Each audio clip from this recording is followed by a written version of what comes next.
What's up, Internet? You're tuning in episode 108 of the Steam Deck Podcast, Flip Screen Games' weekly gaming podcast, all about Valve's portable PC powerhouse, the Steam Deck. I'm your host, Pete and Bessie, joined as always by my very good friend and co-host, Mr. Max Wright. Ahoy, ahoy, the boys are back in town. Full steam ahead. Full steam ahead. The boys are, well, they're back on the boat then, I guess.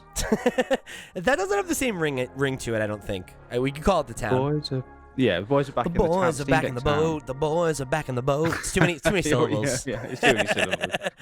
We can make it work if we really spent hours on it. We could make it work. We've only got an hour, 45 minutes to an hour right now, don't we? All right, let's workshop it. We got 45 minutes. Let's go, folks. Let's figure this song out.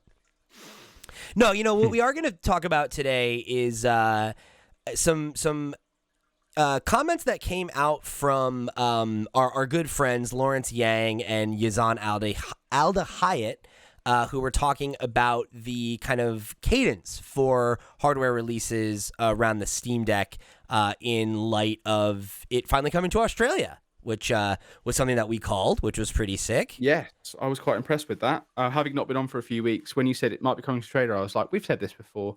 And now it's happening. Wasn't that one of our predictions as well? Was that last year? That was one of my predictions this year. I actually got a point for that one. I'm pretty stoked about it. Yeah, I predicted that back in January or whatever. Yeah. Yeah. Yeah, because like last year, like you said, that was when we first started talking about it, where it was like, okay, like what are the other regions they might go to? And like I remember that was when Steve started floating out the like, it's got to be Australia next, right? Like it has to be. Yeah, and then there we go. It ended up happening, which is pretty cool. So yeah, I thought this was an interesting one. It's like not it's not totally new information, but it's them like putting a very fine point on stuff that they've kind of talked around in the past, right? Yeah. Like they were kind of specifically talking about the idea of there being some kind of like yearly cadence or like, you know, this you know, like similar to what we've talked about with something like Neo, right? Where like they're always putting out new hardware. There's always a new model. Cell phones are like this, you know, where there's like a very frequent updates, right? Where there's a new device. And, you know, they were basically just talking about how they look at that as like being kind of anti-consumer, right? They said that it's not fair to customers to come out with something that's only incrementally better.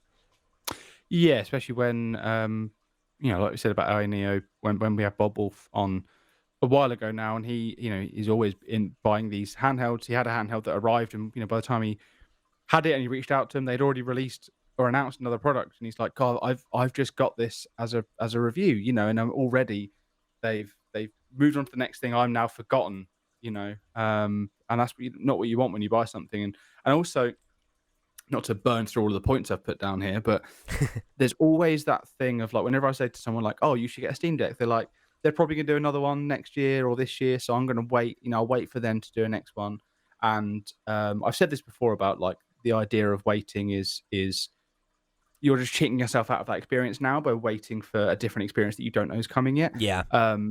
So for you know, you should feel comfortable buying a product. When you buy a product, you shouldn't be, "Oh, I don't want to buy this because I don't. What about next year's one?" And you know, happy we have it with phones. Like, don't buy the Pixel 9. Wait till the Pixel 10 comes out because we already know that's going to be better. It's like, well, then you're never going to buy a phone because every single year it's going to be better. I think that's a particularly weird thing to do with consoles, or like just games hardware, right? If you don't want to agree that the Steam Deck is a console, because like they happen so infrequently.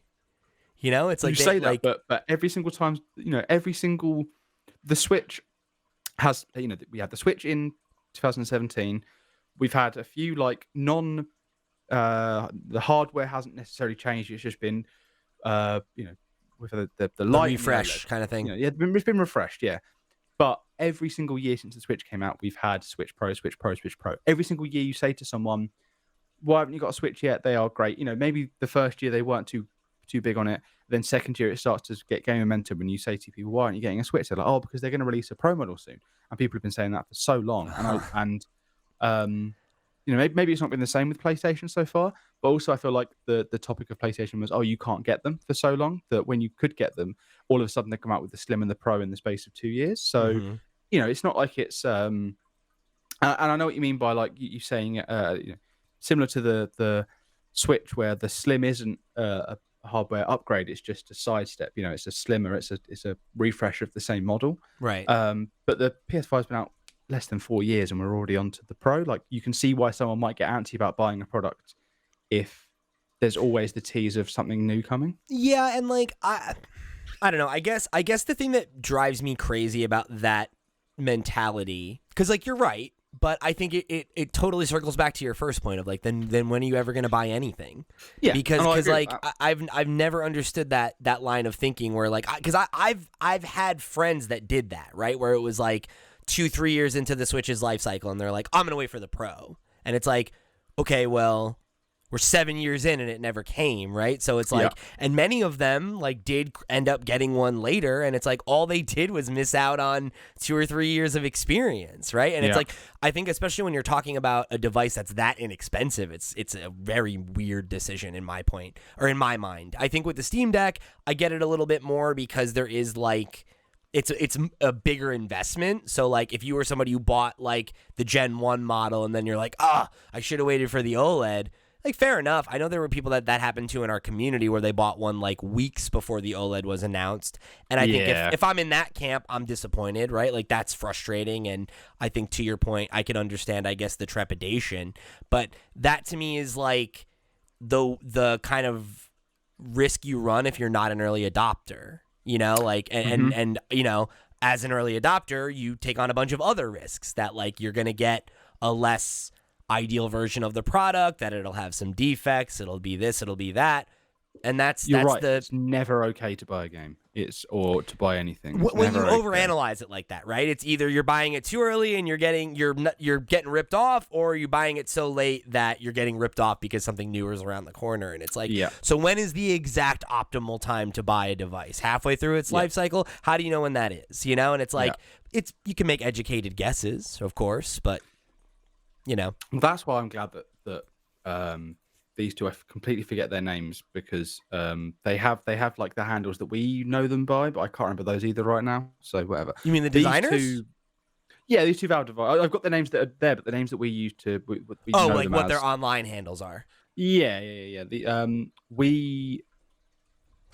coming out and saying this, I think is good because it gives the users, the customer, you can feel confident in buying your product. You can feel confident in buying a Steam Deck now. Literally yesterday, I went to see a friend of mine who has a Steam Deck. Shout out Ryan, and his brother came down to see us, and he was like, I'm going to get one of these soon, just because I read this thing that said, we're not making another one anytime soon. So he's like, well, I'll get it now then, instead of waiting for the next one. And that's good that they are they're doing that. We've got another one, boys. Real quick, I want to share this. This is like a kind of a sidestep, but you mentioned like a friend who had a Steam Deck, and I had like a really fun anecdotal. Like I met with a Steam Deck user in the wild, and it was very fun. So if you guys are longtime listeners, you're probably aware that I play drums in a punk band called Long Friend Time Friend. If you're not, go check us out if you like rock music. We're good. And we were playing a house show, I don't know, like a week or so ago. So it's like two guys that own the house and they run a venue in the basement. And the one guy who was like, he was like DJing upstairs and everything. And then they were like recording the sets, and he had like a monitor upstairs. He was using his Steam Deck as a second screen to monitor the stream. And I was like, yo, that's awesome.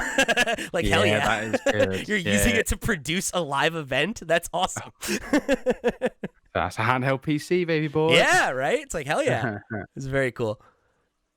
So I like this too. I think broadly something I really appreciate about Valve is just kind of their more radical approach to transparency, like them being a smaller company with less layers of, folks trying to exhibit control over messaging and things like that. They're able to, like these two guys are like the architects of the Steam Deck, and they give interviews all the time, and they are constantly talking about literally like, at least once a month, right? Probably there's a story where it's like, they came out and said this thing, or they commented on this feature that we've been talking about, or whatever.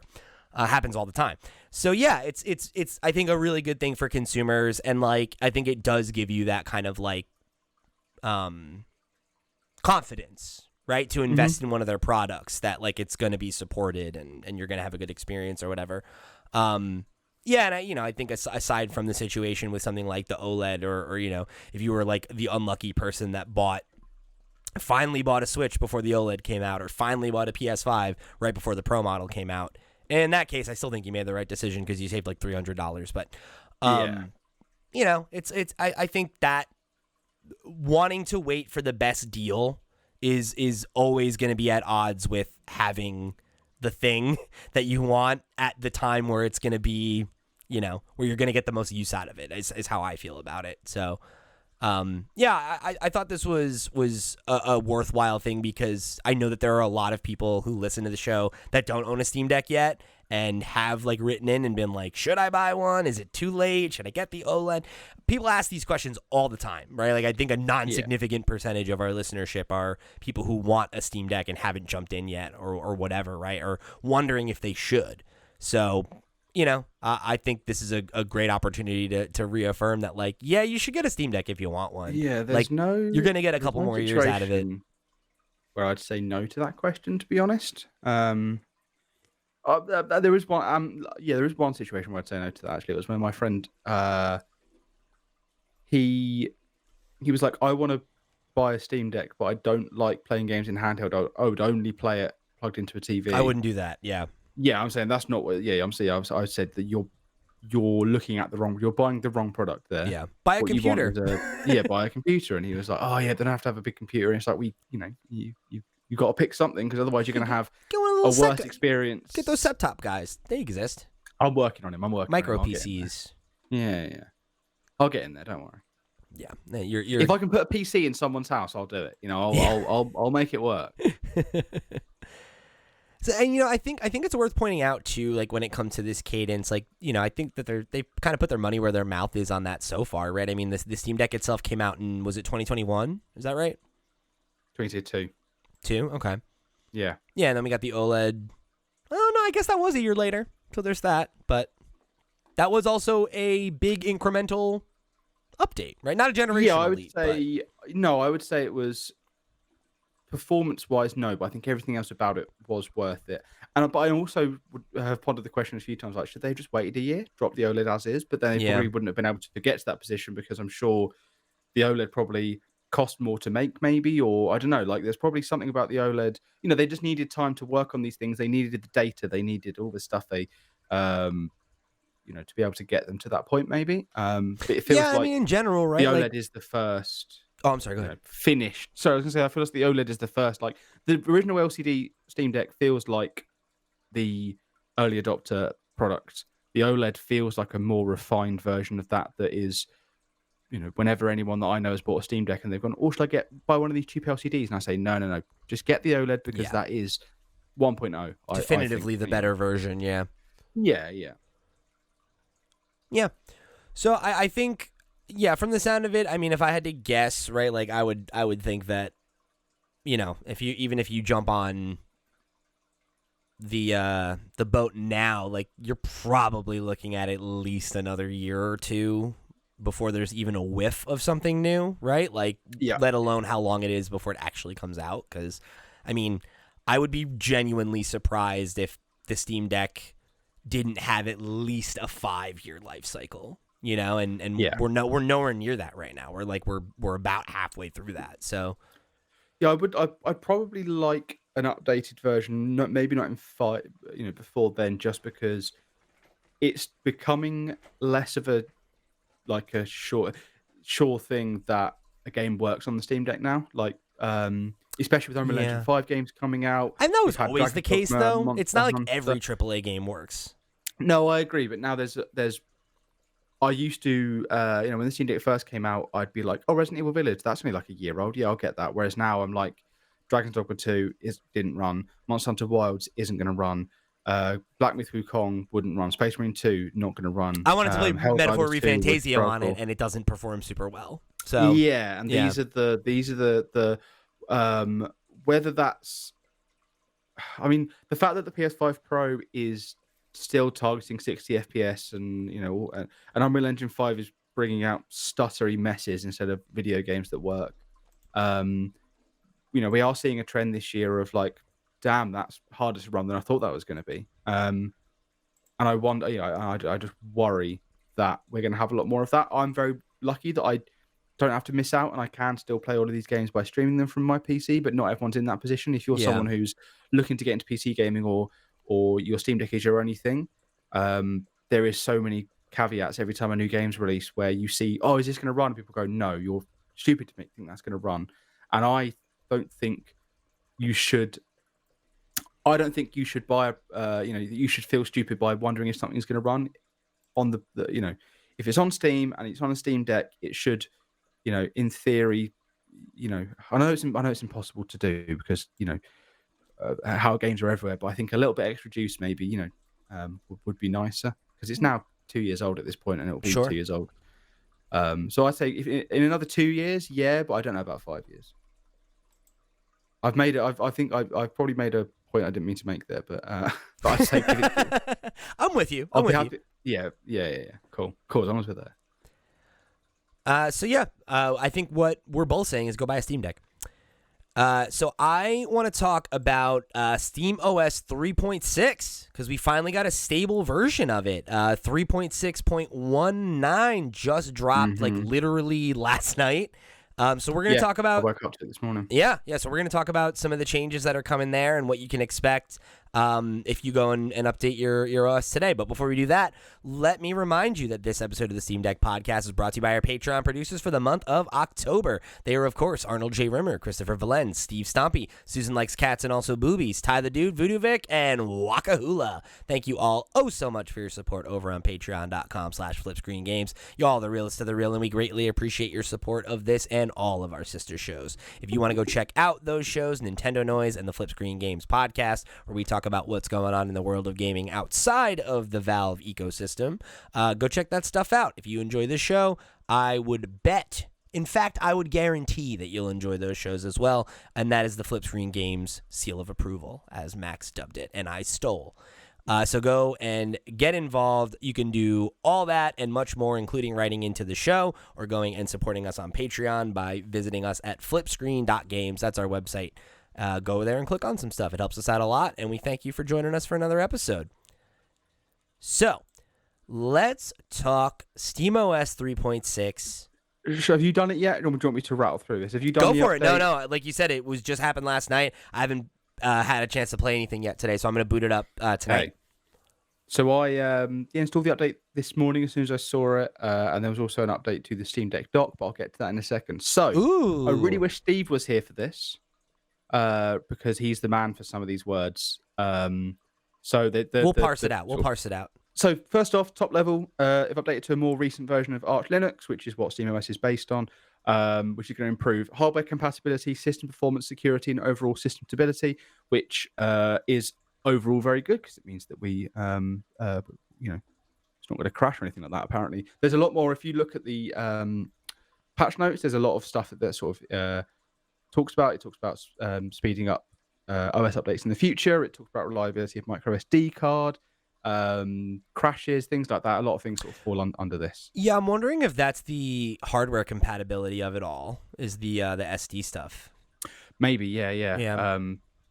I wonder if these things have been, some of these issues have been around for a while. Like, there's one issue I'll get to in a bit that I've had since like I got the Steam Deck. The first game I ever played on my Steam Deck, I had this issue, and I was like, and it still happens now. Or not now since this update because I haven't heard it yet. But it's been one of those things that's been prevalent for so long, and I wonder if that's because it's better hardware compatibility thanks to this Linux thing. Even on the OLED, it never got fixed. But I'll get to that in a second. There's another thing here about that I thought was interesting. There's they worked around misdetection of some SanDisk micro SD card, so that's like a good one to keep in mind if you own or bought a SanDisk micro SD that didn't end up being compatible. You might want to check that out. Mine is a SanDisk, and every now and again, and by every now and again, I mean it's happened maybe twice, but it will be like I have no games installed, and it's because I have to unplug and replug the SD card. It only happened twice, but it does happen. Nowhere near as bad as the. I ROG Ally that would just burn them up. But yes, I mean, like, hopefully this will be the end of that as a common problem. yeah. There's a bunch of other things like that that are like small things that I know I've experienced. Like there's one here about like improved responsiveness of session restart in case of session crashed by certain GPU errors. Like that's like a one that something like that I've experienced where it's like after like a crash and it's like you get like you're stuck at the deck screen and it's taking a few minutes to kind of get everything back together. So like that's there's another one like that where it's fix an issue where games would crash with a page allocation failure after a long play session. There's a memory leak as well in here. It said that I think has now been fixed as well by a software update, which is good because like long play sessions would just sometimes cause things to fuck up, to get janky. Yeah, I've had that with a couple of games where it's like I would have to close the game and reopen it if I had it open for a few days because it would start giving me like weird frame rate problems or whatever. In fact, here's the issue I was talking about a minute ago, the one that I've had since the very beginning. You might have all had this. It says fix a rare issue where sound output could be corrupted on certain boots.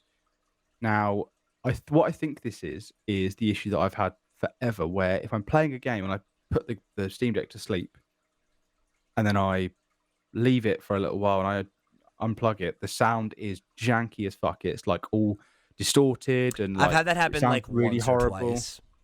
So it's like when I first played Grime was the first game I ever played on Steam Deck, and that happened to me a few times, and I was like, "Oh, this game's fucked." And then it happened again, and then it happened when I was playing the Castlevania Dominus collection recently, and I think this maybe has fixed that because that's what that sounds like.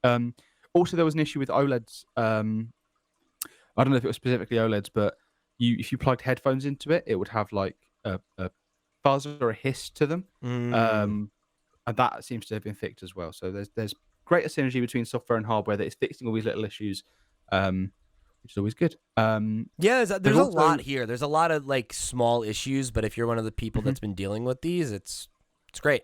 If you use your Steam Deck all the time, these are things you're going to run into. And there's a lot of things I think I give the Steam Deck a lot of leeway. Like if I'm doing something on the Steam Deck and it doesn't work, and I'm like, oh, I guess I've got to go into the desktop mode and blah blah blah. I don't mind that, but a lot of people don't because they want that console experience. And I think it's better to have things be better. Another thing they've said here is they've updated the graphics driver to Mesa 24.1 with many performance and other improvements. So, graphics drivers, GPU drivers, every time a new game comes out, NVIDIA releases a new set of drivers for it. I'm assuming this is very similar to that in that, there are going to be just greater compatibility and just better performance, more stable, which is good. I'm yet to see this performance improvements. I'm sure there are going to be people that are reporting it. But it's always good to see that you can get a little bit extra out of the Steam Deck. There was two other things here that I noticed that I was excited about, which was it's in that same section after the graphics driver is improved responsiveness of the UI and then slightly improved cold boot time. Because that's something I've definitely noticed with my OLED. I don't remember it being as much of a problem on the LCD, but it probably was, and I just wasn't turning it off as much or whatever, right? But like I have noticed that where, if I like just recently, right? Like I took my Steam Deck on a trip, so it was like in a bag, and then I like didn't play it for a couple days. It died. I had to plug it in, and like that first boot up, it was like, man, like it's taking a minute, And I had that happen as well. I had that happen the other day where I was playing around with a PlayStation 1 emulator because I hadn't actually played any PlayStation games on my OLED. Like I played them all on the LCD, so I never set up the BIOS or anything. And I was having an issue where it wasn't registering the BIOS properly. So I was like restarting the unit a bunch as I was like moving files around and just trying to like get a clean install of it. And it was like I had to restart it like 2 or 3 times, and it was like, man, this is taking a while. Like Jesus. Yeah. So that's a thing I'm really pleased about, and the improved responsiveness is something I am happy about too, because I have noticed as the OS has aged that its responsiveness has gotten worse. It's like very similar to the problem. Just lags. Yeah, it's very similar to the problem you have on like the Nintendo eShop now, where it's like back in the day, it never felt as clunky, whereas now it's like takes several seconds to load, and every time you switch screens, and it has to load in all the images, like it stutters and it's slow, and it's just like the issue with that having thousands of games is that it loads thousands of games, and like the when you try and when you're trying to look for like the sales or whatever, and you're just going through page after page. It takes forever. This is on the Switch. And like it's obviously not that bad, but I have noticed that where like it'll do the thing that like my Samsung Smart TV will do sometimes, where it's like I press left and it doesn't go, so I press it again, and then it's like, did it? It's like, it's like, okay. Yeah. And it's like nothing that's like that big of a deal, but it's like stuff where it's like I accidentally opened the wrong game, right? Like things like that, and it's like, okay. Not a major issue, but a quality of life thing that I was just lamenting like a day or two ago. So to see them be like, cool, like we've tightened that up a little bit. Nice to see. Yeah. I'm looking forward to seeing a lot of these things in practice. Like I've not had not had a lot of time today. I was using it a lot yesterday with a mate of mine, but this morning I hadn't done a lot. So I'm looking forward to testing some other, just feeling this as we go. There have been some things I have tested, and I'll get to those in 1 second. Something that we talked about on the show few weeks ago, well, probably about a month ago now, actually. I haven't been on for a while. They've added the support for the ROG Ally back keys, which we spoke about how they must be thinking about moving, allowing you to install SteamOS on other devices. That now exists. I don't think there's a proper way to use that, right? Unless you can use the ROG Ally as an external controller somehow, but I don't know how. No, I think you're probably right that it's just in preparation for them putting out the general release to run SteamOS on other devices. Yeah, it's just weird to have that in stable, but whatever. There's also they added 2 other controller supports, and that's good because I feel like the issue I have with thinking about getting a third-party controller, like I've been thinking about the 8BitDo Ultimate C2, which is like a £25 dongled controller that's got a bunch of extra buttons. I'm like, great. However, the issue with that, my mic has gone really blurry.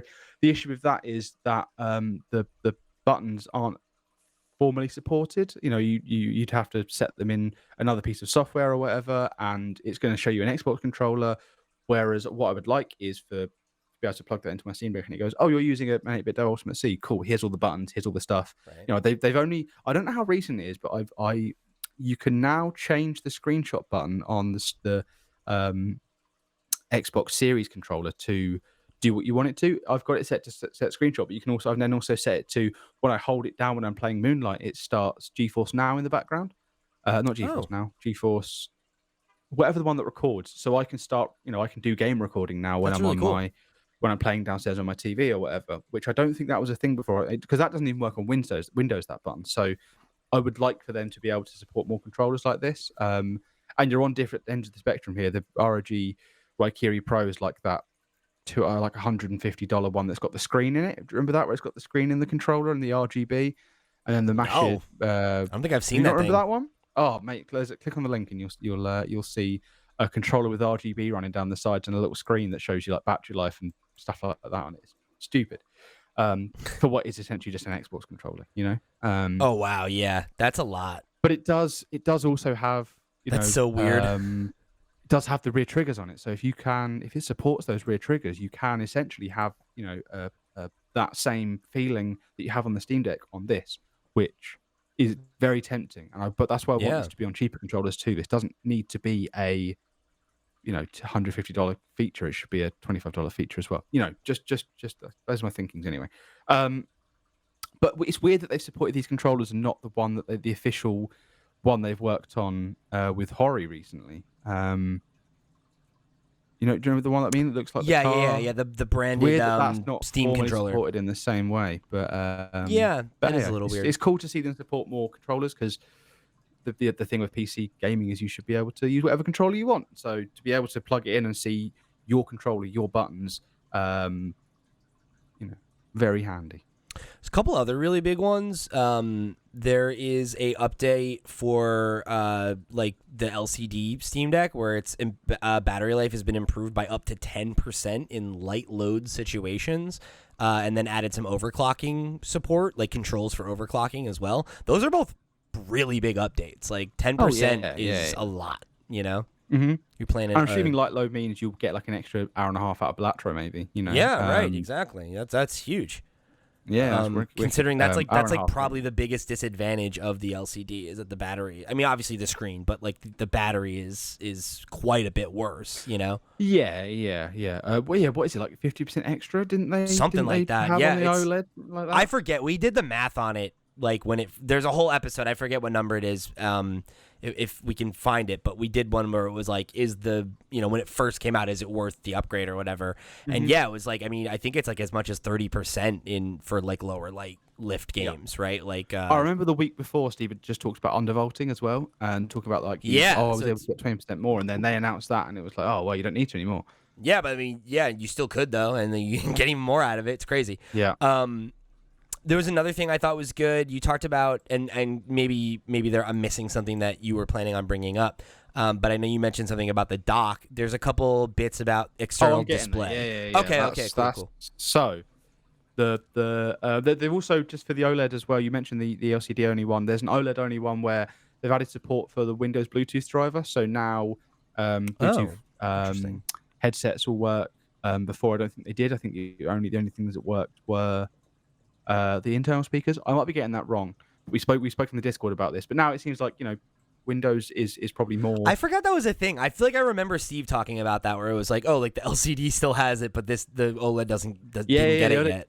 Ages. Team Linux on Discord has been talking about it a lot, and I think now it's formally supported maybe. Whoa. But the okay, sorry, I just jumped ahead a little bit. I was reading through. I saw something about the docking station that I was like, whoa, that's cool. But... Oh yeah, okay. So the docking station. So this was getting on my nerves because I was adamant that I hadn't seen it update the dock, and I was plugging it, unplugging it, I was unplugging it all, I was resetting the Steam Deck. I was ages trying to get this dock to update. I was going on Reddit trying to find. I was like, what is the most recent firmware version? Turns out it did it. Anyway, it adds HDMI CEC, which on the Switch and PS5 or any other console you've got is the feature where when you hold down the controller on your console and the console turns on, it turns on the TV and switches to that input, which is the holy grail of... Hallelujah. Yeah, you can turn it on across the room without buying a Steam controller. Now, in theory, you should have been able to do that this whole time. People, in fact, they were having bugs. People were having errors where they would open up their AirPod that had been connected to the Steam Deck previously, and it was just turning their Steam Deck on without them being in their bag, for example, and it would drain the battery because it was just like that sensitive. As far as I know, they fixed that so that only controllers by default can turn on your Steam Deck. Now, the Steam Deck OLED has had... Oh, I also want to point out since it launched. One other thing. You mentioned that with the PS5 or the Xbox, like it's the thing where like you can use the controller and it turns the console on, but it also powers up your TV, which is yes. So it turns on the TV, switches to that. Like when I worked out the Switch could do that, I was like, oh, this is beautiful. I think it came later on the Switch. I think this. I think that might be true. I don't quite remember. What it might be? It might not be that. It might be that I got a new TV. I remember 2020. Something happened in 2020 where maybe it did. I don't quite remember because I had an old TV when I got my Switch as well, so I can't quite remember if that's a new TV me getting a smart TV for the first time thing. Yeah, I think it's the same thing because I had like a 1080p dumb TV before, but this one too. I don't know if PlayStation and Switch do this, but Xbox does a thing. Oh, and this also has the input switching where it'll switch to the channel. That's great. Yeah. Xbox also has a thing that you can toggle on and off like optionally, where if you turn the Xbox off, it turns the TV off for you as well, which I love. I don't know if this does that. It says wake up. It doesn't say anything about switch it doesn't. Off, so it probably doesn't do that. But oh, okay, fine. Tell you what the PlayStation does do, which it seems like this does, is on the PlayStation, my smart TV remote, I can navigate through the menu of the PlayStation with the remote without having to. So if you're just using it for media, it says TV remote input too, which I imagine that means that you can use a smart remote with that too. Yeah, I just wonder how far that would get you into the menus and things like that. It's interesting because the Steam Deck probably doesn't recognize that much further than I don't know. It's like probably like navigating the menus and clicking on something. Yeah, but I've already got the controller in my hand at that point. Well, maybe not because I don't know. But the controller, I will just say that would be great if you were playing a game with mouse and keyboard across the room. That is true, actually. You can just turn on with your smart TV and then be like, great. Yeah. That's a good idea.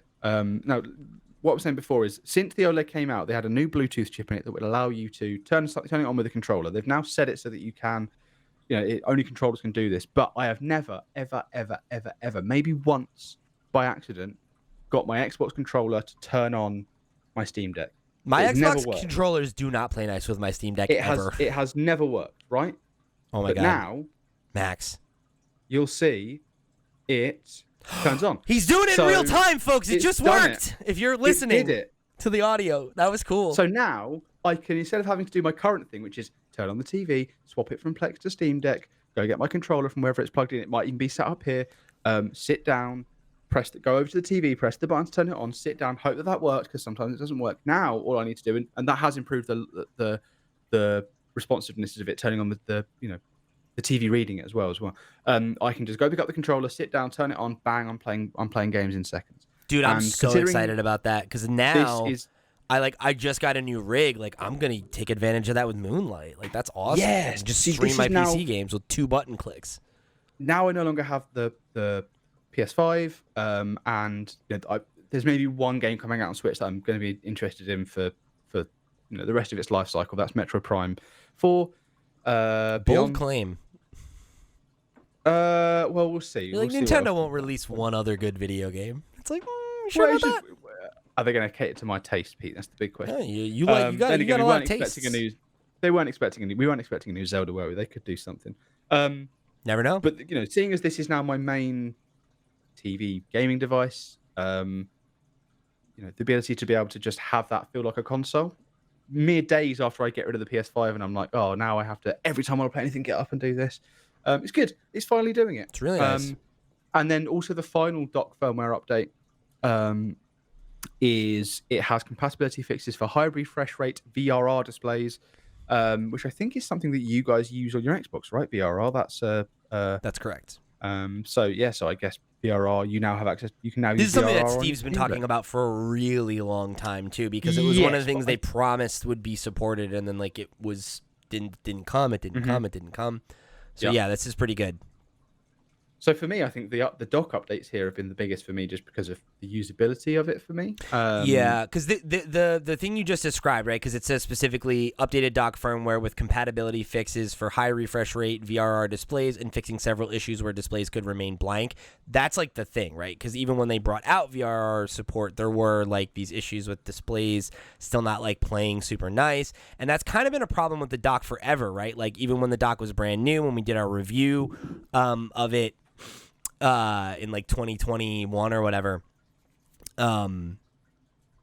there was this very common issue where you would plug it in and it would just display black, and you'd have to like turn it off and reset it and plug it in and then plug it into the there was like all these weird little things you had to do. And if you go, there's another section here of the updates about external displays, and it's like all of them are about that, right? It's like fix issues where an external display could remain blank after resuming, fix an issue where external displays could remain blank if its mode required chroma subsampling, fix an issue where could crash on wake up if the external display port monitor was connected, hot plugging a second display in that would cause a system crash. So it's just like, again, frame pacing on VAR external displays has been improved. It's just a lot of really, really good quality of life stuff that, we've been asking for, we've been complaining about, So yeah, this is a good update. It's definitely made quite a few significant changes that I think are going to just make that quality of life better overall. And like, that's, I think, the name of the game at this point, right? Like when, we're looking at like we talked about earlier, right? Like what we're years away from an update, from a big incremental leap. Like the things that I'm most excited about are these small changes, these small quality of life updates that get things running more smoothly, that make moment to moment, using the thing more pleasurable, right? The fact that you can just leave it plugged in and just grab your Xbox controller and turn it on now if you're not playing in handheld mode is a big advantage. I never would do that because I didn't feel like going and pulling my Steam Deck out of the dock and like going through the song and dance of connecting it every time, and now it's like, okay, like if it's more stable, if it's not going to have this problem, it's like I can just leave it there. That can be its primary resting place. Yeah. And it is for me. I like, if I'm going out in the morning, I will just grab it out from under the TV or whatever. If anyone is having issues, by the way, there is a way that I have got it to work very consistently. I was having issues, and then I worked out that if I go into safe mode, set the display to safe mode, plug it in to displays, and then set the resolution to the resolution I want it to be. For me, I was having it at 4K because I'm streaming. I want to be able to bump up games, like older games and emulators, bump them up to 4K in the settings if I want to, and just to be able to stream at the highest quality I can. This guy's out here playing Super Nintendo games in 4K. Oh, obviously, yeah. I'm talking like PS1 and stuff like that. Like I was playing Castlevania Lament of Innocence, I think was Uh-huh. the one I was playing at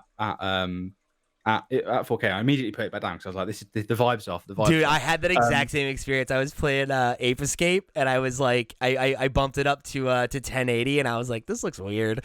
Yeah, get it back down. It needs to be blocky. Yeah, But I need some jagged edges on these guys. yeah. But that fix of setting the resolution to be the resolution you want it to be. In my case, it was 4K, 60 FPS. I no longer had to go through a song and dance. I would just plug it in. It would work every time.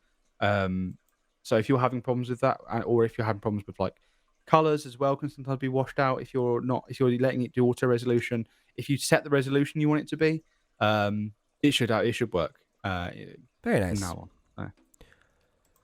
All right, so we got one more story before we leave today. This one's more of a PSA than anything, but this is an article from our friends over at Overkill, and Deku Deals is going to be adding Steam support. So if you don't know, Deku Deals is a popular like price monitoring tool, basically, that you can use to track video game prices and not have to fight the Nintendo eShop loading list every time you want to check the price on something, that sort of thing. You a Deku Deals guy? I've used it before. I wouldn't say that I'm like I'm not using it all the time, but there was a point where I think it was when Steve was trying to get me to buy like Hitman or something like that, and I had the page open and was just like refreshing it every day to be like, what's the deal on this one? Not yet. Okay. Yeah.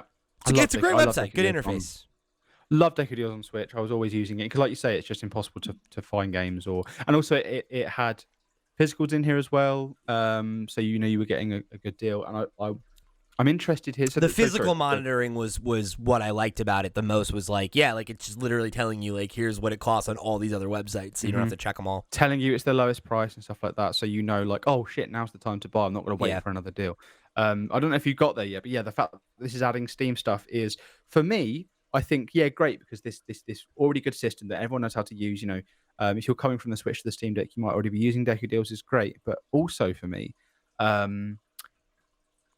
does what?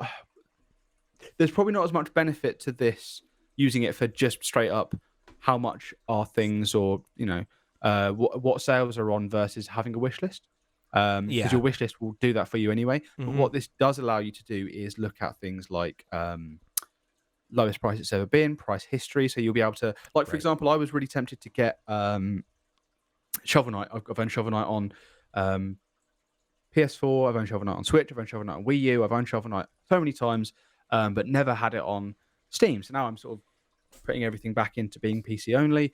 I wanted to get a copy of Shovel Knight, and I went on to Steam DB, I think is the option at the moment, and I could see that it drops down to every now and again, like every sale, it goes down to the cheapest price it's going to be.